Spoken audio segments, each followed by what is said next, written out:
धातु ହେଉଛି ଧନ ସ୍ୱଜାତି ଧନ ସ୍ୱାମୀ ସ୍ୱାମୀ ଶବ୍ଦର ଅନେକ ଅର୍ଥ ମଧ୍ୟରୁ ଗୋଟିଏ ଶବ୍ଦର ମୁଁ ଅର୍ଥ କହୁଛି ପ୍ରକୃତି ଯାହାକୁ ନିଜର ବଡ଼ ଧନ ରୂପରେ ମନେ କରେ ବା ନାରୀ ଯାହାକୁ ସର୍ବଶ୍ରେଷ୍ଠ ସମ୍ପଦ ମନେ କରେ ଦୁନିଆରେ ସିଏ ହେଉଛି ସ୍ୱାମୀ ସ୍ପଦ ବାଚ୍ୟ ଗଳି କରନା ମୁଁ ଗୀତ ବୋଲା ପାଲା ବାଲା ନୁହେଁ ଆଜ୍ଞା ତାହେଲେ ମାର୍ଗକୁ ଯିବା ଆଜ୍ଞା ଆଜ୍ଞା ଆମେ ଶାସ୍ତ୍ରକୁ ଛାଡ଼ି ଯିବା କି ଆଜ୍ଞା ଯିବା ଆପଣ ମହାଭାରତ ପଢିଛନ୍ତି ପାଲା ବାଲା ଆମେ ଅଳ୍ପ ପଢିଛୁ ଆଗ ଗୀତାରୁ ଦିଟା ଶ୍ଲୋକ ନିଏ ପ୍ରଥମ ଯିବି ସେଇଠୁ କଥା ଆରମ୍ଭ କରିବି ଭୀଷ୍ମ ଦେବବ୍ରତ ଗାଙ୍ଗେୟ ଶାନ୍ତନୁଜ 16ଟା ନାଁ ଭିତରୁ 2-4ଟା କଥା ମୁଁ କହିବି ଆଜ୍ଞା ତାହେଲେ ଭଗବତ ଗୀତାରେ ବ୍ୟାସ କହିଲେ ଯ ଶାସ୍ତ୍ର ବିଧି ମୁତ୍ସର୍ଯ୍ୟ ବର୍ତ୍ତତେ କାମକାରତ ନ ସିଦ୍ଧି ମବାପ୍ନୋତି ନ ସୁଖଂ ନ ପରାଗତି महाभारत भीष्म पर्वरु सेदिन भगवत गीता सृष्टि होला बेले भगवान कृष्ण कहले अर्जुन जो शास्त्र विधि मुत्सर्ज्य दुनिया रे जेउ माने शास्त्र को उल्लंघन करी मन इच्छा रे कथा कहंती मु को महाभारत रे सुनिनी मते क्षमा मु तो क्षमा मागिबिनी तमर कल्याण हबो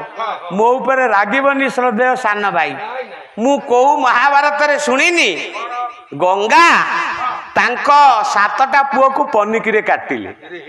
अछि आज्ञा पानी रे भसई देले काई कि मु से कथा कहबी अर्जुन कहले ए कृष्ण कहले अर्जुन आज्ञा जी मन इच्छा रे शास्त्र को मार्ग रे निये से सिद्धि पाए ना से परांगति पाए ना ता जीवन वृथा हे जाए हाथ जोड़िले से दिन अर्जुन आज्ञा जी ऐश्वरिक ज्ञान अर्जन करती से हूँ अर्जुन आउ ये अंचल पाला पाई प्रसिद्ध एटी हे या पाला नहीं आज्ञा मु कौन करी प्रभु पाद तले पड़ी गले प्रभु ताले मु कौन करी द्वितीय श्लोक रे व्यास लिखिले कहले तस्मात् शास्त्र प्रमाणन्ते कार्य कार्य व्यवस्थित ज्ञात्वा शास्त्र विधानगत कर्म कर्तुमिहारसि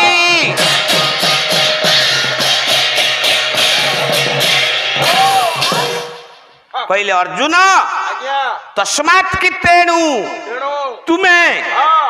शास्त्र को आखि आगे रखी कार्य कर शास्त्र क्या को कहबा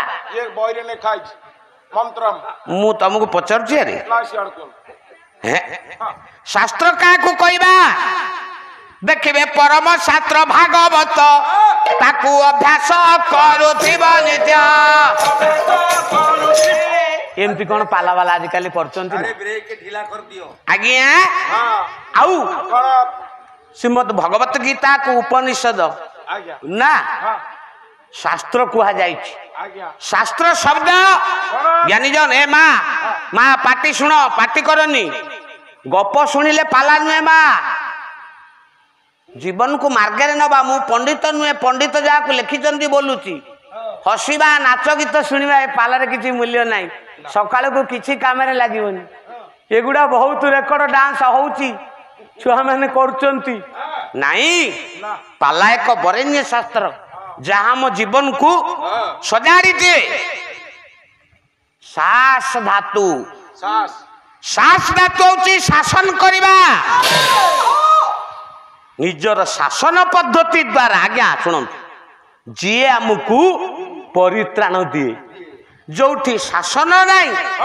से जगार नियंत्रण नहीं अच्छी आज्ञा गुरु जदि शिष्य को शासन न करेंगे से शिष्य उच्छृंखल हो नहीं गुरुजन बापा माँ जदि ता पिला को शासन न करती सी उच्छृंखल